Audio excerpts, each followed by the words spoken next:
Hi there, Susie. This is Dr. Bose giving you some video feedback on your literacy narrative, Two Journeys, One Goal. That's an interesting title. Um, I think it might need a little bit of work. I'm just going to start with the title. Well, when you have a colon and then they just say literacy, um, what exactly do you mean? I was expecting something like two journals, one goal. Um, my literacy journey, something like that. Um, you know, so work on the title a little bit. Here, let me just kind of step back for a second and have the assignment handout open so you can kind of take a look at what to do as you're listening to my feedback. Okay, so this is a really interesting paper. You addressed two specific moments in your literacy that, or in your life that addressed how your literacy was shaped. And the backbone of it all, if I'm not mistaken, seems to be um, your mother and how she helped you get through these experiences. The first being with some popular girl who I guess made fun of something you had written about or written on the cover of your book. And then your second one was when your teacher um, said something about your writing that kind of embarrassed you in front of everybody. So, if I'm not mistaken, those are the two big journeys that are the two big experiences that you're saying has somehow informed your literacy. Right off the bat, so I love these two. I love that you chose to embellish upon some very um, raw experiences. Perhaps I don't know if it was hard to write about, but I'm really happy that you're able to bring that out. Okay. I really like that you're using your mother's guidance as a framework.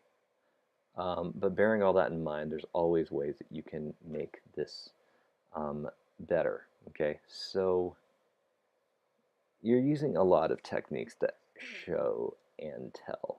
Okay, and that's okay. You're doing a lot more showing, which I think is actually really good. Structurally speaking, though, you start with this great moment. You talk about literacy has always been hard for me.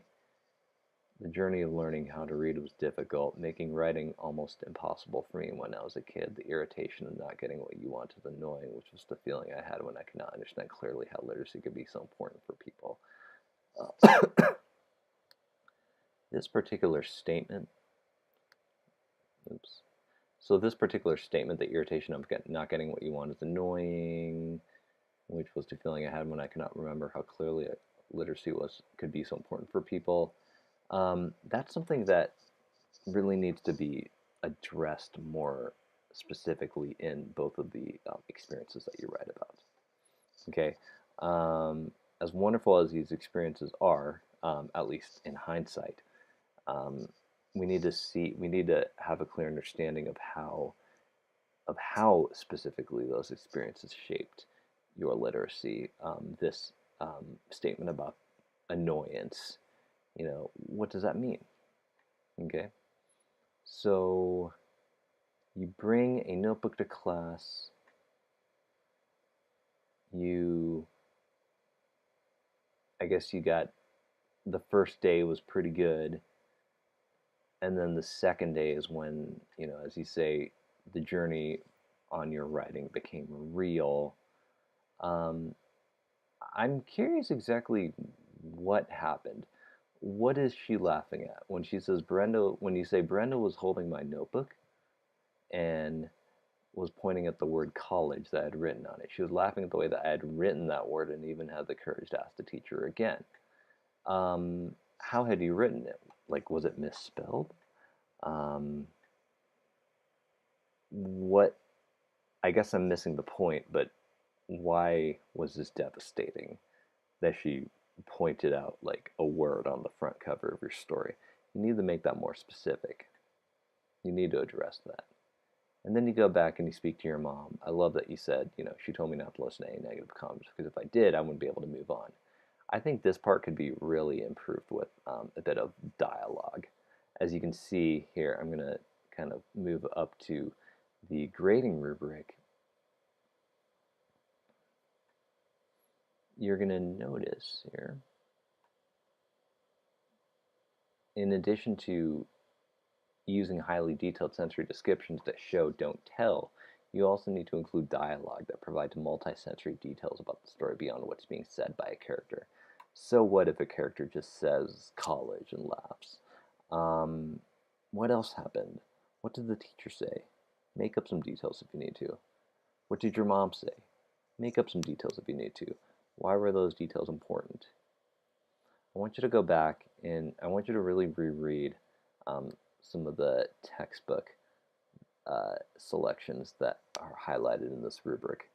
The textbook selections that are highlighted all the way from due date number 1 through due date number 5, I'd like you to also reread as well. So from How Writing Works, from the Student Guide, and from Writer's Help 2.0. Okay. So right now as it stands, this paper is somewhere between a high C and a low B. You do actually focus on a single specific literary experience. You do start with some details that grab the audience's attention. You don't have a brief conclusion. You need to work on transitions. You start describing the second experience in the middle of a paragraph, and then you don't really conclude with the essay either. Transitions are super important to help your writing, and they will help to string your ideas so that they make sense, so that they're more coherent.